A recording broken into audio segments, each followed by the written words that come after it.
Welcome back to Elevator Inspiration for Sunday School. Now, we're still in our theme, hope and confidence come from God. This is our June theme. Remember, last week we looked at obey the Lord, and this week we're still coming from Haggai, and this subject is trust God's promises. We again are going to look at Haggai 12:2 and 1 through 9.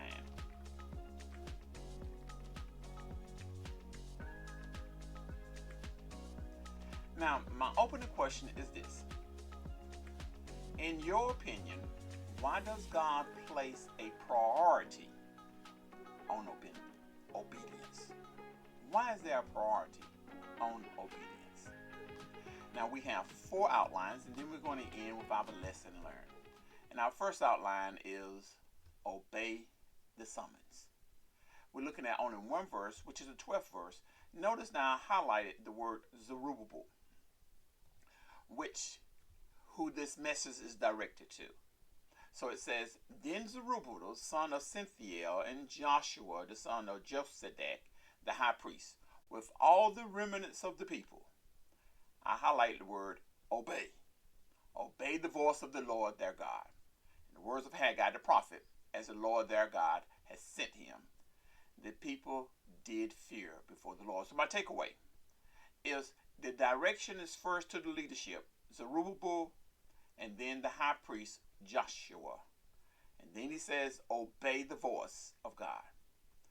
So obedience had to begin with first the leadership. And then the sermon is not just for the people, but it's for the leaders also. And many times when God's word comes from the pulpit, we're always thinking it's directed at the peoples. But it's first it's directed at the leadership. Then it says the people fear the presence of the Lord.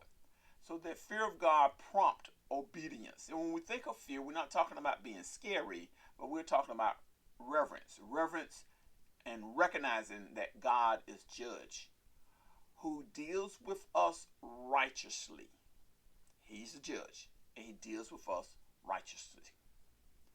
So, when you think about this, how can a incomplete rebuilding of God's temple equates to one's fear of God? Think about that question, because we're looking at the rebuilding of the temple, and he's telling them to be obedient and to have fear. How does that relate to rebuilding of the temple? All right. And now we're going to recalling the temple. And we're in the 2nd chapter. We're looking at verses 1 to 3. It says, Then the 7th month, in the 21st day of that month, came the word of the Lord again. Speak now to Zerubbabel. He identifies Zerubbabel and to Joshua, the high priest. Verse 3.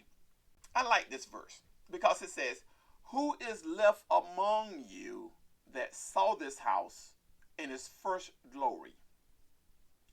How do they see it now? So he's called to question the people. Who among you saw this house before Nebuchadnezzar came and tore it down? Is it not your eyes in comparison of it as nothing? Okay, now, so what is my takeaway? My takeaway is this. He's trying to get to the former glory. So this message came in October of 520 BC. This was during the time of the Feast of the Tabernacle and the Day of Atonement, which kind of go in line together. The Day of Atonement is when the high priest goes into the holiest of holies and offer sacrifice for the sins of the people. So he asked the question, who is left among you who saw this temple in its former glory? So he's speaking about 66 years that is actually have taken place when that temple has been destroyed. He said there was some old men who have seen Solomon's temple in its splendor, because Ezra tells us that when they started the rebuilding, that there were men, when they finished it, that there were men that cried, literally cried, because they remember how it looked before it was destroyed. So how do you react to the expression of good old days compared to the present day? Is there a difference? If there's a difference, how is there a difference? Okay, now we're going to look at the promise reaffirmed. We are only going to look at two verses here, verses 4 and 5. Verse 4 says, "Yet now be strong, O Zerubbabel, O Joshua, be strong, all the people of the land, says the Lord. Work, and I am with you, says the Lord."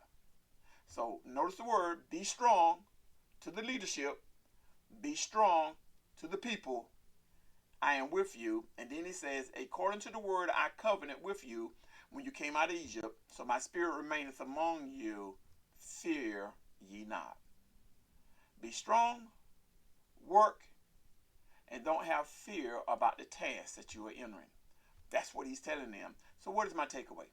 My takeaway is God gave the leaders and the people of Israel 3 clear commands. They are essential to accomplish God's word. Be strong and work, and do not fear. Do not be afraid. Move the fear away. Know that God has put you in this path to work. So my takeaway, correction, my ending question is this. And I'm actually missing a section here. And let me go back.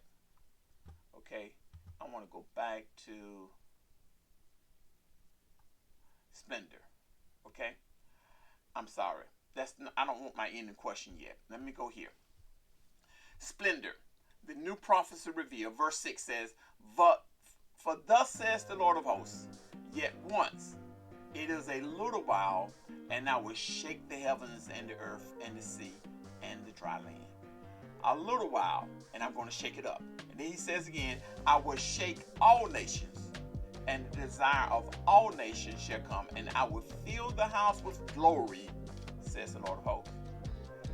And then verse 8 and 9, the silver is mine, the gold is mine, says the Lord of hosts. The glory of this latter house shall be greater than the former, says the Lord of hosts.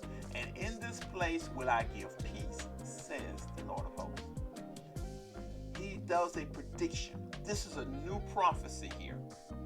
This is a prophecy, in my opinion, that has not been fulfilled. Okay?